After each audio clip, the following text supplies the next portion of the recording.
रहस्यमयी गर्भ। 60 वर्ष की उर्मिला शहर के बाहरी हिस्से में अपने छोटे से घर में अकेली रहा करती थी। एक रात शहर में बहुत जोर का तूफान आया। जोर जोर से हवाएं और आंधी तूफान के साथ तेज बारिश होने लगी। उन आवाजों को सुनकर कोई भी घबरा जाता, लेकिन उर्मिला घर के सारे खिड़की दरवाजे बंद कर गहरी नींद में सो रही थी। रात के लगभग 12 बजे होंगे कि किसी ने उर्मिला के घर का दरवाजा खटखटाया। दरवाजे के खटखटाने की आवाज सुनकर उर्मिला की नींद खुलती है। आखिर इतनी रात को कौन आया होगा? उर्मिला जाकर दरवाजा खोलती है तो सामने लगभग 26 साल की बेहद सुंदर लड़की को खड़ा देख हैरान रह जाती है। कौन हो बेटा? और इतनी रात को इतने भयंकर तूफान में कहाँ भटक रही हो? चाची, आपने मुझे पहचाना नहीं? मैं आपकी दूर की रिश्तेदार शालिनी। अरे हाँ, बचपन में तुझे देखा था। इतनी जवान हो गई है, कैसे पहचान में आती? लेकिन तू यहाँ क्या कर रही है, और वो भी ऐसी अंधेरी तूफान भरी रात में? उर्मिला की बात सुनते ही शालिनी की आंखों से आंसू बहने लगे। वो फूट फूट कर रोने लगी। ये देखकर उर्मिला को कुछ समझ में नहीं आया और उसने शालिनी का हाथ पकड़कर घर के अंदर आने के लिए कहा। जैसे ही शालिनी घर के अंदर रोशनी में आई, उर्मिला की नजर उसके पेट की तरफ गई, जिसे देखकर ये साफ पता चल रहा था कि वो प्रेग्नेंट है। अरे, तू तो पेट से है। ऐसी हालत में इतने भयंकर तूफान में आधी रात को बाहर भटक रही है। आखिर बात क्या है बेटा? मुझे सब कुछ साफ साफ बता। क्या बताऊं चाची, ये सब जिसकी वजह से हुआ है उसके बारे में बताने में भी मुझे शर्म आती है। मैंने घर वालों की मर्जी के खिलाफ जाकर एक लड़के से शादी कर ली थी, पर वो शादी के 1 महीने बाद ही मुझे छोड़कर चला गया। छोड़कर चला गया का क्या मतलब? क्या उसके साथ कोई हादसा हो गया? नहीं, उसे कोई दूसरे लड़के पसंद आ गई और मेरी प्रेगनेंसी की खबर सुनते ही उसने मुझे बेसहारा छोड़ दिया। उसके बाद मैं अपने घर गई, लेकिन वहाँ पापा ने मुझे घर में कदम तक नहीं रखने दिया। तभी मुझे आपकी याद आई। कोई बात नहीं, कोई बात नहीं। तुमने यहाँ आकर अच्छा ही किया। एक काम करो, तुम आराम करो। वैसे भी ऐसी हालत में इतना घूमना फिरना और इस तरह आधी रात को बाहर भटकना ठीक नहीं होता। प्रेग्नेंट औरत को आधी रात को घर से बाहर नहीं निकलना चाहिए। बुरी आत्माएं उस पर अपना असर दिखा सकती है। और इतना कहकर उर्मिला ने शालिनी को एक दूसरे कमरे में जाकर आराम करने के लिए कहा। लेकिन जैसे ही शालिनी अपने कमरे में जाने लगी, अचानक से उर्मिला ने उसे रोक लिया। एक बात बताओ बेटा, तुम्हारा कौन सा महीना चल रहा है? पेट देखकर तो लगता है कि लगभग 6 महीने पूरे हो गए होंगे। उर्मिला की बात सुनकर शालिनी के होठों पर मुस्कुराहट आ गई। चाची जी, अभी सिर्फ 1 ही महीना हुआ है। शालिनी की बात सुन उर्मिला दंग रह गई। उसे समझ में नहीं आ रहा था कि प्रेगनेंसी के पहले ही महीने में शालिनी की हालत ऐसी क्यों थी। लेकिन फिर उसने बात को नजरअंदाज कर शालिनी को आराम करने के लिए कहा और खुद भी कमरे में जाकर सो गई। अभी कुछ ही घंटे बीते थे कि अचानक से एक बच्चे के बड़े ही अजीबोगरीब बेढंगे तरीके से रोने की आवाजें उर्मिला के घर में गूंजने लगी। उन आवाजों को सुनकर उर्मिला की नींद फिर से खुलती है। ये अचानक बच्चे के रोने की आवाज कहां से आने लगी? उसने उठकर चारों तरफ देखा, पर वहां उसे कोई नजर नहीं आया। उर्मिला घबराते हुए शालिनी के कमरे में गई तो वहां उसे कमरे के दीवार पर एक बेहद खौफनाक साया नजर आया, जिसे देखकर उर्मिला बुरी तरह से घबरा गई। आखिर ये सब क्या हो रहा है? शालिनी, शालिनी उठो! उसने जोर जोर से आवाज देकर शालिनी को जगाने की कोशिश की, लेकिन ऐसा लग रहा था जैसे उसकी आवाज शालिनी तक पहुंच ही नहीं रही थी। कमरे की दीवार पर एक बहुत बड़ा और बेहद डरावने दिखने वाले इंसान का साया और एक बच्चे के अजीबोगरीब ढंग से रोने और चीखने की आवाजें अब उर्मिला को ज्यादा डराने लगी थी। उर्मिला को शालिनी की चिंता सताने लगी और उसने पूरी ताकत के साथ चीख कर शालिनी को आवाज लगाई, शालिनी। तभी अचानक सब कुछ एकदम पहले जैसा हो जाता है और उर्मिला की आवाज सुनकर शालिनी की नींद खुलती है। क्या हुआ चाची? आप इतनी तेज क्यों चिल्ला रही हैं? आप ठीक तो है ना? अभी अभी मैंने तुम्हारे कमरे में कुछ अजीब सा देखा। तुम ठीक हो ना शालिनी? मुझे यहाँ एक बच्चे के रोने की आवाजें आ रही थी। लगता है आपको मेरी कुछ ज्यादा ही चिंता हो गई है। आपने मेरी प्रेगनेंसी के बारे में कुछ ज्यादा ही सोच लिया होगा। मैं एकदम ठीक हूँ, आप आराम से सो जाइए। इतना कहकर शालिनी ने उर्मिला को फिर से अपने कमरे में जाने के लिए कहा और खुद भी जाकर सो गई। पर अब उर्मिला की आंखों से नींद गायब हो चुकी थी। अगली सुबह जब शालिनी उठी तो वो सीधा उर्मिला के पास आई। गुड मॉर्निंग चाची। तभी अचानक उर्मिला की नजर शालिनी के पेट पर पड़ती है, जिस पर नीले रंग से एक अजीब सी आकृति नजर आ रही थी। शालिनी, ये तुम्हारे पेट को क्या हुआ? मैंने इतनी औरतों को देखा है, ऐसा तो किसी के साथ नहीं होता। शालिनी ने जैसे ही अपने पेट की तरफ देखा तो उसे वहां कुछ भी नजर नहीं आया। चाची कुछ भी तो नहीं है, सब कुछ एकदम नॉर्मल है। आपको क्या अजीब लग रहा है? इससे पहले कि उर्मिला उसके सवाल का कोई जवाब देती, अचानक से शालिनी के पेट में जोर जोर से दर्द होने लगा। वो बुरी तरह दर्द से तड़पने लगी।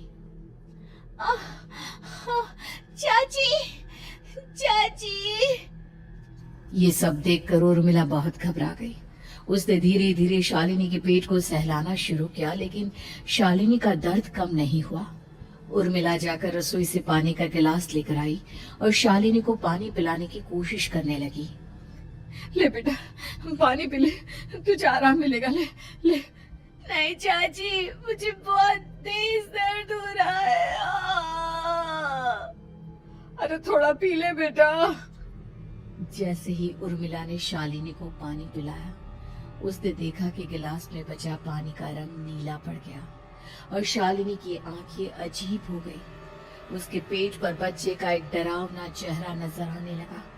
ये सब देखकर उर्मिला की डर से हालत खराब होने लगी, पर तभी शालिनी का दर्द ठीक हो गया। बेटी, अभी तुम्हारा दर्द ठीक है तो ऐसा करो, तुम थोड़ी देर आराम कर लो। शालिनी को आराम करने के लिए कहकर उर्मिला तेज कदमों से चलकर घर से बाहर निकल जाती है और पास ही रहने वाली एक औरत कालिंदी के पास पहुंचती है। अरे उर्मिला बहन, बड़े दिनों बाद दिखाई दी, क्या हुआ? बहुत घबराई हुई सी लग रही हो, सब ठीक तो है ना? क्या बताओ कालिंदी बहन, मेरी एक दूर की रिश्तेदार आई हुई है। वो पेट से है और उसके साथ ना अजीब अजीब चीजें हो रही है। अब उर्मिला सारी बात कालिंदी को बताती है, जिसे सुनने के बाद काले जादू और तंत्र विद्या की माहिर कालिंदी एक ताबीज बनाकर उसे देती है। बहन, मुझे शालिनी पर किसी बुरी आत्मा का साया लगता है। ये ताबीज ले जाओ, आज रात को 12 बजे उसे पहना देना, फिर सब ठीक हो जाएगा। उर्मिला ताबीज लेकर घर वापस आती है और अब आधी रात के होने का इंतजार करने लगती है।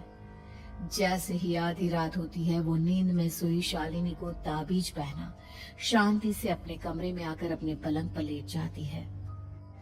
अब सब ठीक हो जाएगा। ये सोचकर उर्मिला शांति की एक सांस ही लेती है कि तभी अचानक उसकी आंखों के सामने कुछ ऐसा आता है जिसे देखकर उर्मिला डर से चीखने लगती है। तुम कौन हो? कौन हो तुम? जाओ यहाँ से, जाओ जाओ यहाँ से। तभी उर्मिला की एक जोरदार दर्द भरी डरावनी चीख वहां पर गूंज गई। उर्मिला की आंखों के सामने एक बच्चा खड़ा हुआ था, जिसका पूरा शरीर किसी बूढ़े की तरह नजर आता था, लेकिन मुंह किसी नवजात बच्चे की तरह था। उसकी आंखें गुस्से से लाल थी और वो घूर घूर कर उर्मिला की तरफ देखा जा रहा था। कौन हो तुम? कौन हो? उर्मिला के चीखते ही वो बच्चा जोर जोर से रोने लगा। घबराकर उर्मिला ने अपने हाथों को अपने कानों पर रख लिया। उसकी समझ में नहीं आ रहा है कि आखिर ये सब उसके साथ क्या हो रहा है। कौन हो तुम? कौन हो? क्या चाहते हो मुझसे? जाओ जाओ यहाँ से, आखिर तुम हो कौन? तभी अचानक से उर्मिला के पूरे घर में लाल रंग की रोशनी फैल गई। वो बच्चा धीरे धीरे कदमों से चलता हुआ उर्मिला की तरफ बढ़ने लगा। किसी नवजात पैदा हुए बच्चे के जैसे उसके रोने की आवाज अब उर्मिला के कानों में गूंज रही थी। लेकिन कुछ ही सेकंड में वो चुप हो गया और उसने बेहद खतरनाक आवाज में उर्मिला के सवाल का जवाब दिया। मैं वो हूँ जो अब तक पैदा नहीं हुआ, लेकिन जब मैं पैदा हो जाऊंगा तो वो होगा जो अब तक कभी नहीं हुआ। क्या कहना चाहते हो तुम? ऐसा क्या हुआ जो अब तक नहीं हुआ? तबाही होगी, तबाही। सब कुछ खत्म हो जाएगा और ये जो लड़की मुझे जन्म देने वाली है, मैं उसका खून पी जाऊंगा, सारा खून। उस बच्चे की बात सुनते ही उर्मिला बुरी तरह घबरा गई। उसका एक बुजुर्ग आदमी जैसा शरीर, एक नवजात बच्चे जैसा चेहरा, ये दोनों ही बातें उर्मिला की समझ से बाहर थी। तभी वो बच्चा अचानक गायब हो गया। घर का माहौल फिर से पहले जैसा हो गया। लाल रंग की रोशनी भी अब गायब हो चुकी थी। उर्मिला दौड़कर शालिनी के कमरे में पहुंची, जहां वो गहरी नींद में सोई हुई थी, पर उसके गले का ताबीज गायब हो चुका था। उठो उठो शालिनी, उठो बेटा, मुझे तुमसे जरूरी बात करनी है। अरे चाची क्या हुआ? इतनी रात को आप परेशान क्यों कर रही हैं? सब ठीक है ना? अभी जब तुम सो रही थी ना, तो मैंने तुम्हारे गले में एक ताबीज पहनाया था। कहाँ गया बेटा, बताओ मुझे। शालिनी ने चारों तरफ अपनी नजरें घुमाकर देखा, लेकिन वहां पर कोई ताबीज नहीं था। वह हैरानी से उर्मिला के चेहरे की तरफ देखने लगी। उसे समझ में नहीं आ रहा था कि आखिर उर्मिला किस ताबीज के बारे में बात कर रही थी। नहीं चाची, यहाँ कोई ताबीज नहीं है। लगता है आपने कोई बुरा सपना देखा है। मैंने कोई बुरा सपना नहीं देखा। खैर छोड़ो, तुम अब सो जाओ, कल सुबह बात करते हैं। डर और घबराहट की वजह से उर्मिला की आंखों से नींद तो जैसे बिल्कुल गायब हो गई थी। अगली सुबह उर्मिला बिना कोई देर किए गांव के बाहर एक छोटी सी झोपड़ी में रहने वाले बूढ़े पंडित के पास पहुंची। पंडित जी, मेरी मदद कीजिए। अरे आओ आओ उर्मिला, क्या हुआ? सब ठीक तो है ना? क्या बताओ पंडित जी, बहुत बड़ी मुसीबत है। मेरी दूर की एक रिश्तेदार लड़की पेट से है और उसके साथ बहुत डरावनी चीजें हो रही है।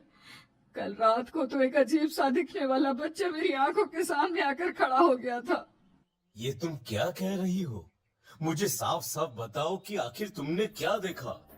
उर्मिला ने अपने साथ हुई बीती रात की पूरी घटना पंडित जी को बताई, जिसे सुन पंडित जी के माथे पर चिंता की लकीरें उभर आई। अनर्थ होने वाला है, अनर्थ। बरसों पहले भी उस हैवान ने एक लड़की के पेट से जन्म लिया था और उसके बाद उस शहर को पूरी तरह से तबाह कर दिया। कैसी विपदा पंडित जी, कैसे बात कर रहे हैं आप? बताइए मुझे, और इसका उपाय क्या है? इसका उपाय तो है, लेकिन बहुत कठिन है। हो सकता है कि उस उपाय को करने के दौरान तुम्हारी जान भी चली जाए। मुझे मेरी जान की कोई परवाह नहीं, पर आप जिस तबाही के बारे में बात कर रहे हैं, बस वो नहीं होनी चाहिए। लाखों लोगों की जान बचाने के लिए मैं कुछ भी करूंगी। तो ठीक है, मेरी बात ध्यान से सुनो। बरसों पहले एक भयानक तांत्रिक ने अपनी तंत्र क्रिया के जरिए एक मासूम लड़की के साथ रिश्ता बनाकर उसके पेट से जन्म लिया था। इस तरह से वो अपने जैसे लोगों की संख्या इस दुनिया में बढ़ाना चाहता था। आपके कहने का मतलब है कि शालिनी के पेट से भी उस शैतान को जन्म लेना है, इसलिए उसने उसके साथ ये सब किया है। ठीक पहचाना तुमने।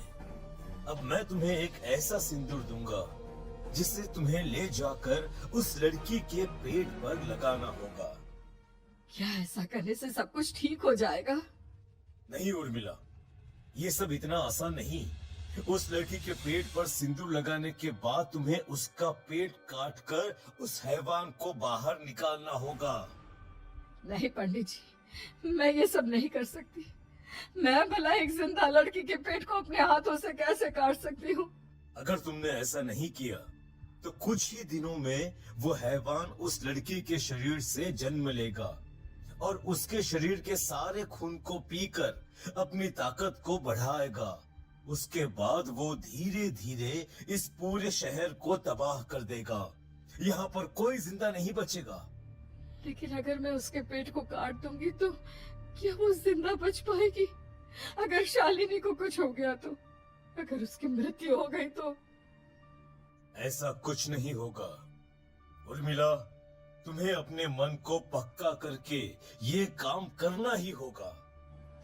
सिंदूर लेने के बाद उर्मिला झोपड़ी से बाहर निकलने ही वाली थी कि तभी पंडित जी ने उसे पीछे से आवाज देकर रोका। उर्मिला, उस लड़की का पेट काटकर हैवान को बाहर निकालना ही काफी नहीं होगा। तुम्हें ध्यान रखना होगा कि ये सब करते हुए उस बच्चे का जो आधा बूढ़े का शरीर है उस पर सिंदूर की एक बूंद भी ना लगने पाए, क्योंकि अगर ऐसा हुआ तो वो तुम्हें और बाकी सबको कच्चा खा जाएगा।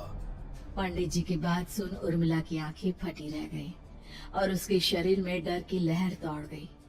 फिर भी उसने हिम्मत की। ठीक है पंडित जी, मैं पूरी कोशिश करूंगी कि मैं उस हैवान को वहीं के वहीं खत्म कर पाऊं। इसके बाद उर्मिला तेज कदमों के साथ घर वापस आती है। दिन बीतता है, रात का अंधेरा छाने लगता है। शालिनी खाना खाकर सोने चली जाती है और उर्मिला लगातार उसके गहरी नींद में सो जाने का इंतजार करने लगती है। जिसके बाद उर्मिला दबे कदमों से शालिनी के कमरे में पहुंच गई। मुझे ये करना ही होगा। अब उर्मिला ने धीरे धीरे शालिनी के पेट पर पंडित जी का दिया सिंदूर लगाना शुरू किया। उर्मिला के हाथ बुरी तरह से कांप रहे थे। उसके एक हाथ में चाकू था जिससे वो पेट काटने वाली थी। उर्मिला ने एक नजर शालिनी के चेहरे की तरफ देखा और फिर डरते हुए उसके पेट पर चाकू चलाना शुरू किया। कमाल है, मैं इसका पेट काट रही हूँ और ये आराम से सो रही है। इसे दर्द नहीं हो रहा क्या?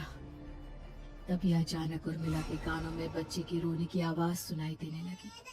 उसने घबराकर चारों तरफ देखा पर वहां पर कोई नहीं था। बस रोने की आवाज लगातार आ रही थी। उर्मिला बिना रुके लगातार शालिनी के पेट को काटती रही। उसे इस बात का भी ध्यान रखना था कि सिंदूर बच्चे के बूढ़े आदमी वाली शरीर के हिस्से पर ना लगे। कुछ ही देर में वो हैवानी बच्चा उर्मिला के हाथों में था। उसने बड़ी ही सावधानी से उस बच्चे को बाहर निकाला और पंडित जी के कहे अनुसार उसे घर से दूर जलाने के लिए ले गई। पर तभी उसके सामने वही बूढ़े शरीर और बच्चे के चेहरे वाला बच्चा आ गया। अपनी गोद में और सामने भी बच्चे को देखकर उर्मिला हैरान रह गई। मुझे मारोगी? मुझे इतनी हिम्मत कैसे आ गई तुम्हारी?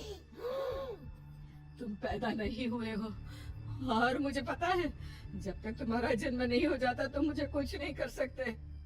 इतना बोलते ही उर्मिला तुरंत उस बच्चे को घास के ढेर पर फेंक कर उसमें आग लगा देती है, जिसके तुरंत बाद वो बूढ़े आदमी के शरीर और बच्चे के चेहरे वाला अजीब तांत्रिक का भूत भी वहां से गायब हो जाता है। कुछ देर बाद उर्मिला घर पहुंचती है तो वो ये देखकर हैरान रह जाती है कि शालिनी का पेट अपने आप जुड़ चुका था। शुक्र है भगवान का और उन पंडित जी का, अब सब ठीक हो जाएगा। सुबह शालिनी सोकर उठती है तो अपना पेट देख पूरी तरह घबरा जाती है। चाची, चाची ये सब क्या हो गया?